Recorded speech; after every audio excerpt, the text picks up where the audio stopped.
Yesterday, we introduced you to the Redheads, a husband and wife who began experiencing symptoms of Alzheimer's and enrolled together in clinical trials designed to prevent the disease from getting any worse. Well, today we're going to look at the actual trials the Redheads are part of at the Toronto Memory Program and the preventative approach to treating dementia. Not too many years ago, our clinical trials in Alzheimer's disease really dealt with people who were pretty impaired with the disease. People who have a family history, who are sensitized either by knowing someone in their family or a friend who's had Alzheimer's disease, knows how bad this disease can get. And it can start with very subtle symptoms or just with risk. And now, because a PET scan can actually see plaque accumulation years before any symptoms, it gives us this opportunity to try and prevent symptoms before they start. Mr. and Mrs. Redhead are among the heroes that we deal with every day here, who recognized that there was something not quite right about their memory. They were still very high-functioning individuals and wanted to do something about it. So here are the two bad actors in Alzheimer's disease. This smudgy plaque is amyloid, these brown, ugly areas. This is plaque that's accumulated over many, many years.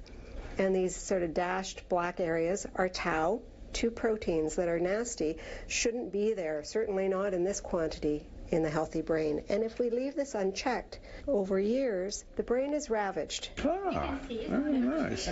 They signed on to two different studies, Mr. and Mrs. Redhead, to try and tackle amyloid plaque. They come to see us regularly, they undergo scans, they undergo cognitive testing, blood work, cardiograms. Mr. Redhead is well underway. He's participating in an important study with a drug under test called aducanumab. This is a drug that draws amyloid plaque out of the brain and is hoped to be effective in modifying the course of Alzheimer's disease so people stay much more stable from a cognitive standpoint than they would without this drug. At certain intervals, he will go for an MRI scan separate from this facility. We know with these study drugs, and aducanumab I mentioned, that over a year we can dramatically reduce or clear plaque. And is that now enough to keep people from progressing in their disease or progressing much more slowly than their untreated, placebo-treated cohorts?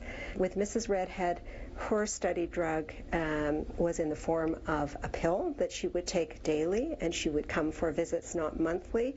She wasn't receiving intravenous infusions, sort of on average every 3 months, and undergo testing, blood work, cardiograms. The cognitive testing is our window into how people are doing. We do it periodically throughout the study. We've done it at the baseline before treatment, and we'll continue through the 18 months. Yeah, it's a very nice place to be. Yeah. And yet I know people, when they look at things like this, it can, well, I'll never go there, yet you just don't feel anything. It's very pleasant.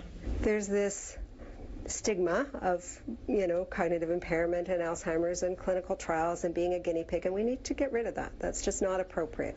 We're going to need to have substantial prevention strategies and treatments for Alzheimer's disease, and it's really the people who step forward and say, I want to join you, I want to do something about this, that are going to pave the way.